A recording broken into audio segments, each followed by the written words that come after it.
It has been a very long time since I have played a game that I have simultaneously loved and at times honestly disliked. This game could have easily been one of the greatest games I've ever played if it wasn't plagued with bugs, glitches, and just frustrating gameplay mechanics. But in saying that, I have not put down the controller since I started playing Kingdom Come Deliverance. I think about it when I'm in the shower or when I'm eating. I load it up first thing in the morning and only stop to eat during the day and to sleep at night. And now that I have finished the main story, I can finally sit back and really reflect on the journey I've had the last few weeks. The story takes place in the early 15th century and follows the story of young Henry from the town of Skalitz. Look, Henry is a little bit of a lazy troublemaker, and he has zero experience in battle and has barely held a real weapon other than the ones that he and his father have crafted in the blacksmith shop. I was worried that I wouldn't be able to identify with this character, but as time went on, I actually really started to love him. Everything is peaceful within this town and its community until one day it is raided and destroyed. Barely escaping with his life, Henry is lost, and revenge fills his heart as he sets out on an adventure to get revenge on the people who are responsible for all the loss of life in Skalitz. Now, this is where the game turns into an open world RPG. We've just lost our whole town, and it's time to go out into the world. We have very few dollars to our name, peasants' clothes, no real armor or weapons, which means that we have to go to work and build ourselves up. The world in Kingdom Come Deliverance feels like one big popularity contest. People will react to you worse if you were dressed poorly and haven't had a bath, or if you were dressed as a knight, they will react to you as if you are one, whether you are or not, and they give you the respect you deserve.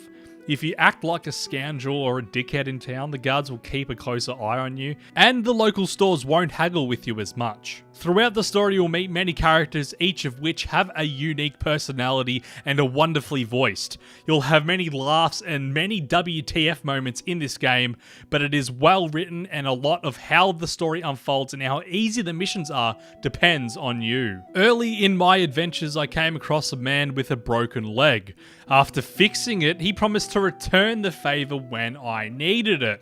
Later on in the game, I turned to him for a key piece of information that made the mission that much easier to progress. And I was very lucky that at the time, I had the ability needed to help this man out. Standout missions include getting blind drunk with a priest, and a few missions that let you experience big scale battles with many men dying left and right.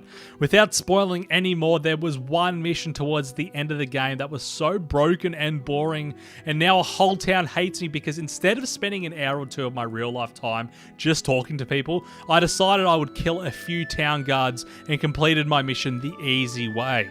Overall, it's a story that no one ever asked for, but boy am I glad it was told in such a creative and fun way. Very early on, you were given the ultimatum to either pay $50 to your caretaker, or you can steal a ring for him. Now at the time, $50 is a lot of money, but instead of taking the easy way out and becoming a thief, I worked hard to make that money to pay him back. I chose to be the good guy. I wasn't going to steal or murder unless I had to for the greater good, and that decision followed me wherever I went. I chose book smarts and the skill of speech above strength, and in the first half of the game this makes a big difference. By the end of the game I had a lot of strength, but still had the power to read books, which helped me in a lot of missions. I'm not even kidding, if you don't learn to read, the words will appear scrambled, making it impossible to read. Now, like I said, I had book smarts and the gift of the golden tongue, but I could not make potions or cook, and choosing not to focus on those areas of skills really impacted me in some very important missions. It's very rare that practice makes perfect in video games, and the more you do a certain task, the more you refine that skill. By learning alchemy, you can unlock perks that makes your food spoil slower and allows your weapons to stay poisoned for longer. Like I said before though, my alchemy was very poor, so my food got rotten very quick, which occasionally gave me food poisoning. Where I lacked in alchemy, I made up for in reading and horsemanship. I could ride faster for longer, or read faster, but if I practiced enough, I could do it all, even the alchemy if I wanted to. There is no limit to how much you can learn in this game. If you want to master weapon maintenance as well as stealth, drinking, and alchemy, you can, and they are only the basic skills and not your stats or combat abilities.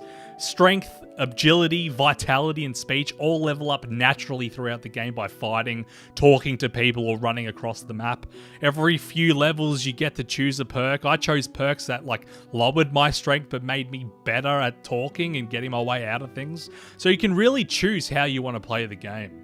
I also decided that a sword would be my weapon of choice over the axe, mace, or bow, or even a spear. The axes and maces do more crushing and slicing damage than a sword can do, but nothing beats the satisfaction I got from stabbing someone in the face. It's amazing how many different approaches you can take in this game, and the fact that you can be amazing at everything if you want to is completely left up to you, just like it would be in real life. It's simply amazing. And I never got bored of the combat, not even once. I was always so happy to be fighting. It was awesome. But the combat in this game is hard and takes a lot of practice, to put it simply. Using a bow and arrow for combat came in handy a few times in this game, but it is so hard to be good at that it was basically useless by the end of the story. You'll mainly fight enemies one-on-one and sometimes 1 versus 2 or 3. And with your control, it's actually easier than a lot of people say it is online. R1 is to stab and R2 is to slash, and then you use the right analog stick to decide which direction the slash comes from. And you use L1 to block or parry, but mastering the timing and everything is quite difficult, and it does take a lot of time to get used to. At the start of the game, I was approaching camps at night time so that I could just attack them while they were sleeping. But by the end of the game, I had so much practice and better equipment that I was just simply going into the camp and killing them all with so much ease. Some enemies were much harder than others, but if you just have a bit of patience and wait for the right opportunities to strike, then you'll have no problems beating even the hardest of foes, especially if your weapon's poisoned. The more you use a type of weapon, the more combos you can learn, so I was able to learn many combos of the sword, but if you can pull them off, which is the hard part, like swipe left, swipe right, stab, stab, then that would do an awesome combo, but pulling them off was really difficult. But again, practice makes perfect in this game. After a big battle, I would call my horse and fill it up with loot from my fallen enemies, and then I would ride into the nearest town to sell my newly acquired gear. I was slaying so many bandits that by the end of the game I had to buy a new horse that could carry all the weight. On occasion, I would accidentally loot a stolen item, and since most vendors do not want to buy stolen goods, I simply hid them in a chest, or let my horse carry it until people had forgotten it was stolen, and then I would sell it. Or if you're desperate for cash, you could just go to a sort of a shady dealer and he'd buy it for a fraction of the cost. There is so much detail in this world. Books on shelves, the maps are beautiful, they're so beautiful. Vendors give you stink eye if you have blood on you, civilians going on with their everyday life and returning to their beds at night. Your ever-present hunger stat that would make you weaker if you didn't eat. You would grow tired if you didn't sleep. And even small details like dogs barking at you if you went into their property were just amazing. And it immersed me so much into this world that it's a giant shame that there are so many glitches and bugs that are ever so present. It just undoes so much of that realism. Now it's time to get into the bugs, the glitches, the crashing. Everything that made me want to quit this game completely a few times this week. It's such a detailed and large world that in every town, villages would just be without heads until you got closer. Buildings would disappear 10 feet in front of you when loading in.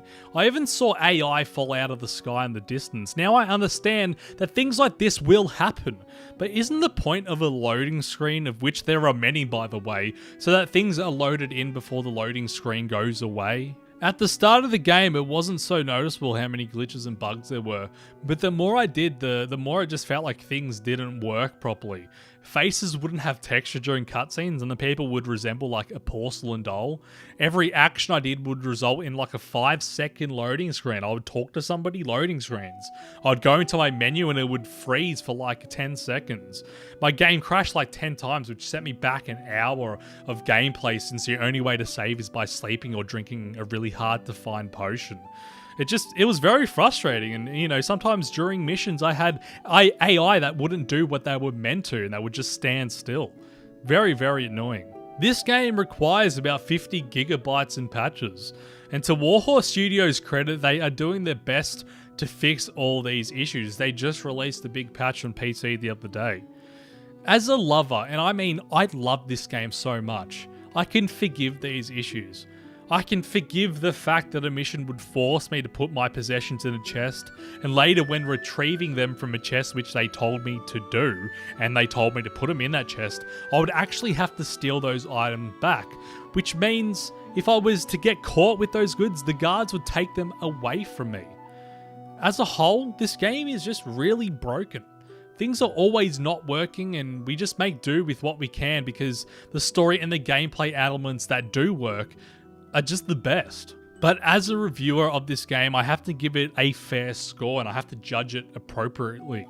I will honestly not stop playing this game, and I will forever be a Warhorse Studios fan and follow their work because the game they have created with the resources they had is incredible. I am so happy that I got to experience this world and the story and the people in it, and that I have hours and hours of gameplay left in the way of side missions. But just because this game is now in my top 10 of all time, and it really is in my top 10 of all time right now, doesn't mean there isn't a shitload of problems with it. It breaks my heart to give this game a 6 out of 10. But if you love RPGs, and I do, and want an experience like no other that I completely loved, then I recommend Kingdom Come Deliverance. I can't wait to see more of this game in the future, and praise the sun when patches are finally released. Thank you so much for watching this review. My name is Victor from unclenched.com. If you enjoyed it, look, give us a like, leave us a comment, subscribe to us. What did you think about this game? Let me know. This review was really hard for me to make. I'm still playing the game to this day. I'm actually about to stop recording this review, and I'm going to go play this game a bit more because I just want to. Let me know what you think in the comment below. Once again, thank you so much. I'm coming home.